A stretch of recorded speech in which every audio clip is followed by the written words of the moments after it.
Students, आज के class में पढ़ना है गैसों का द्रव में विलेयता।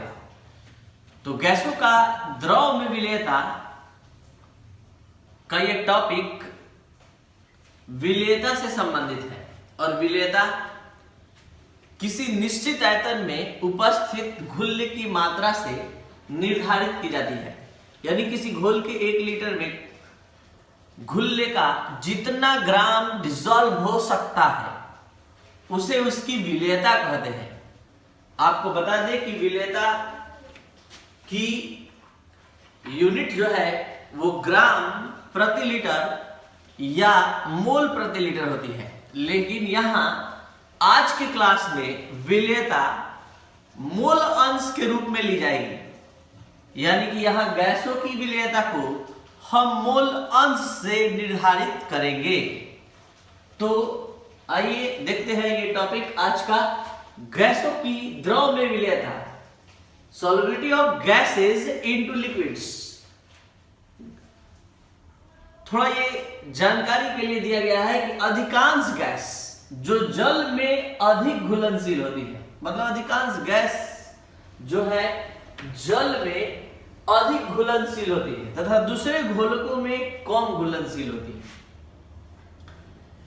और जो ये गैस की द्रव में विलेयता का बात है, ये 4 कारकों पर निर्भर करता है। यानी गैसों की द्रव में विलेयता का मान 4 कारकों पर निर्भर करता है। गैस की प्रकृति पर, द्रव की प्रकृति पर, दाब और ताप पर। तो गैस की प्रकृति एक बार फिर से बता दें, विलेयता किसी घोल के 1 लीटर में किसी घुल्ले का जितना ग्राम घुल सकता है उसे उसकी विलेयता कहते हैं।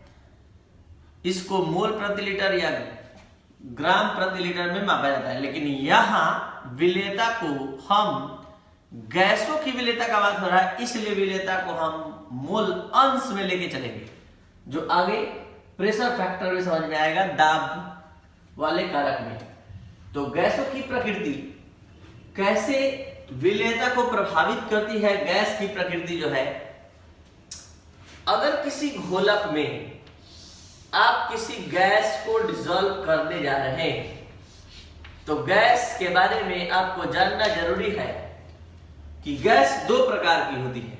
एक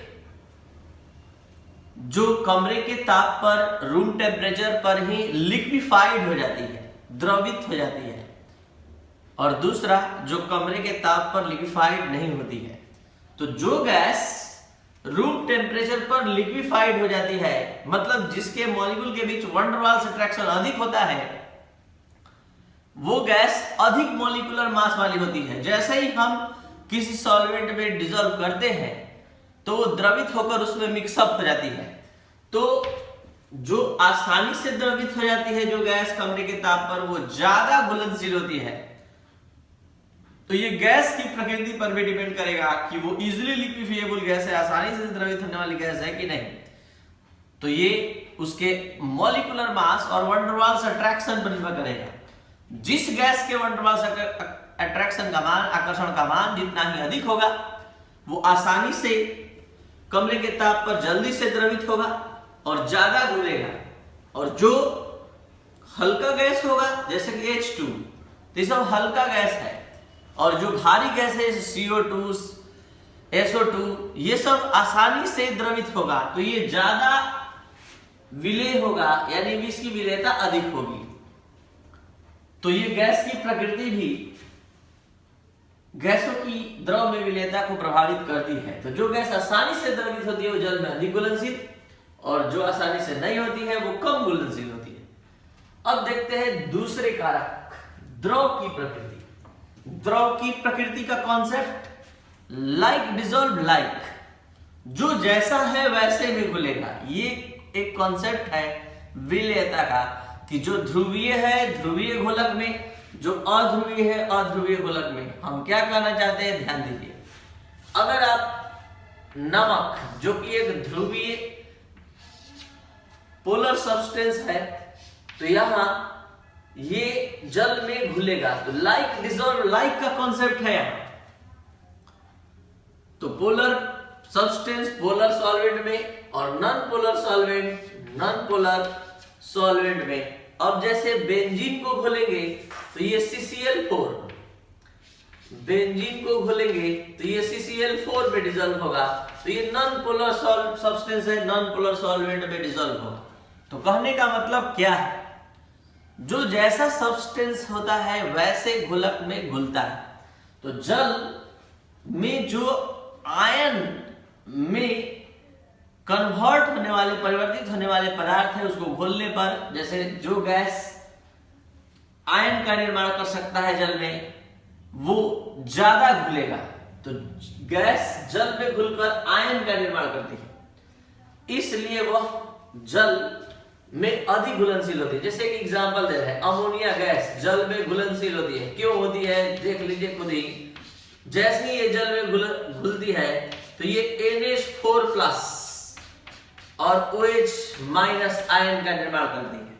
तो कहने का मतलब क्या है कि यहाँ ये जल में दो आयन होते हैं H+ OH- और ये अमोनिया NH4+ जो है इस H+ से संयोग कर लिया, तो ये पोलर एक सब्सटेंस है और ये इस आयन से कॉम्बिनेशन करके NH4+ बना दिया।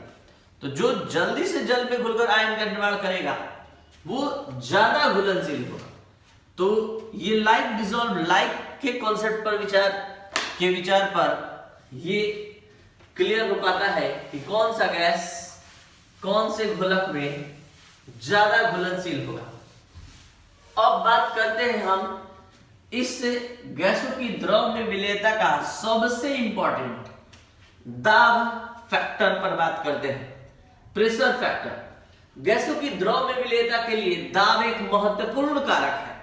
ऐसे भी एक सिंपल सा एग्जांपल देते हैं, Thums Up, Pepsi, Coca Cola, जो भी सॉफ्ट ड्रिंक है, आप क्या देखते हैं कि गैस को हाई प्रेशर से उस लिक्विड में घोला जाता है। ये गैस ही है जिसके कारण उसमें टेस्ट बना रहता है। आप क्या करते हैं, कभी थम्स अप, पेप्सी को के ढक्कन को खुला छोड़ देते हैं तो गैस उड़ जाता है, तो गैस से ही टेस्ट आता है उसमें। तो हम यहाँ ये समझाना चाहते हैं कि हाई प्रेशर, जितना ज्यादा प्रेशर देकर उस गैस को डिसॉल्व किया जाता है उतना ज्यादा वो उसमें घुलता है। तो गैसों की द्रव में विलेयता के लिए दाब एक महत्वपूर्ण कारक है जिसको हेनरी नामक साइंटिस्ट ने अच्छी तरह समझाया, और हेनरी नामक साइंटिस्ट ने इससे संबंधित एक नियम भी दिया जो हेनरी का नियम कहलाता है, और क्या है हेनरी का नियम गैसों का द्रव में विलेयता संबंधित? तो किसी गैस का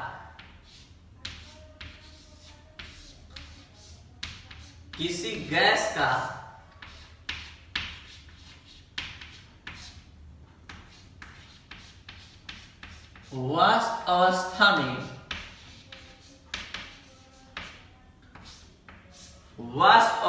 में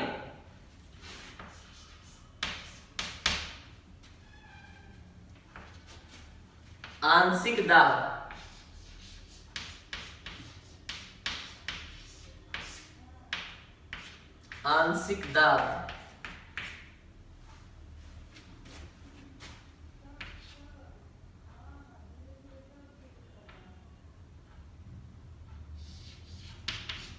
अपने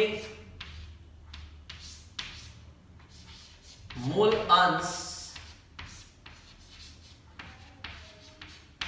या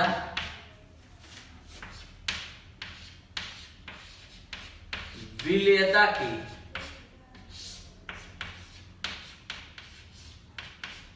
समानुपाती होता है।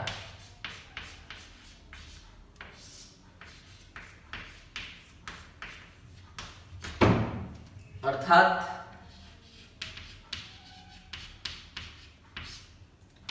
P A समानुपाती X से, और यहां P A equal K HX से, जहां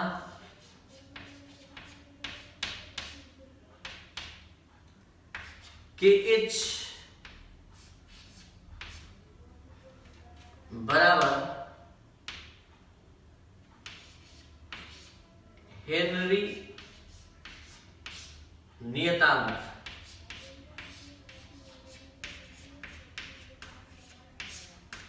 तो ये था दाब फैक्टर। अब हम बात करते हैं ताप का। एक बार फिर से बता दें, यहां मोल अंश ही विलेयता घोषित करता है। वास्तव में ये नियम पीछे से समझ में आता है कि गैसों की वाष्प अवस्था में जो विलेयता है वो आंशिक दाब के समानुपाती होती है। यानी जितना ज्यादा आप दाब बढ़ाते जाइएगा गैसों में विलेयता बढ़ता जाएगा, यानी मोल अंश का मान बढ़ता जाएगा।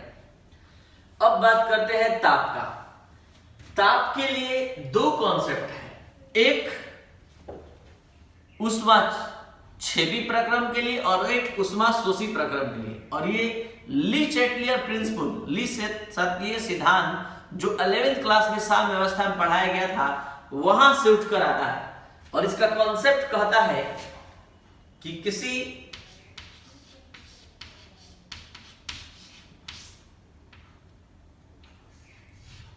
उष्मा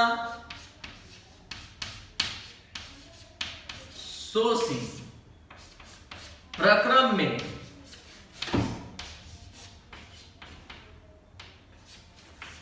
ताप के मान में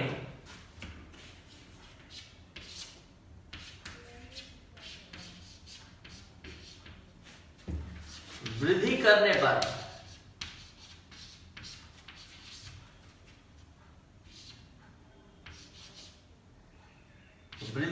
पर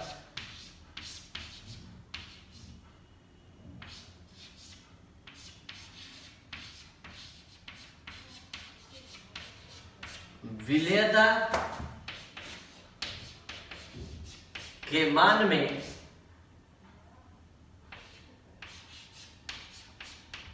वृद्धि हो जाती है।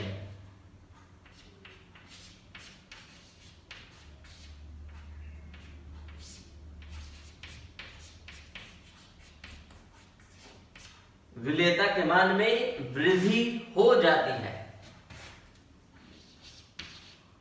तथा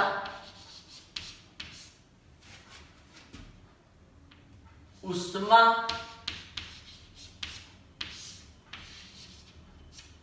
क्षेपी प्रक्रम में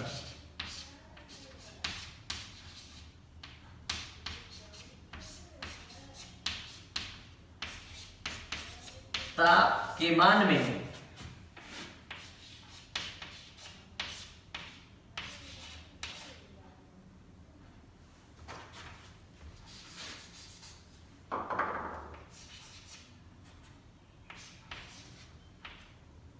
वृद्धि करने पर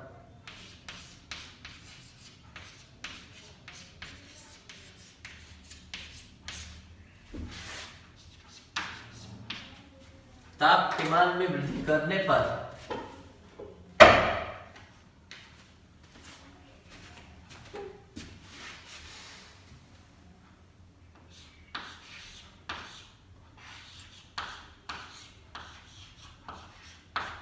विलेयता के मान में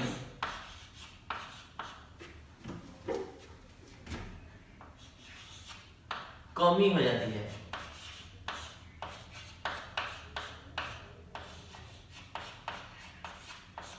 विलेयता के मान में कमी हो जाती है। तो ये था आपका आज का क्लास।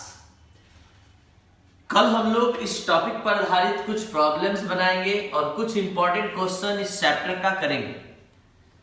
और कुछ होमवर्क दिया जा रहा है, कुछ वो आप शायद टाइम पर कंप्लीट नहीं कर रहे हैं। तो प्लीज टाइम पर ही सब कुछ अच्छा लगता है। अगर आप टाइम पर पढ़ाई करते हैं तो टाइम पर ही, अपने राइट टाइम पर ही आपको सक्सेस मिलेगा अपने लाइफ में।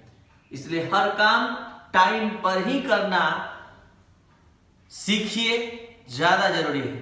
Thank you.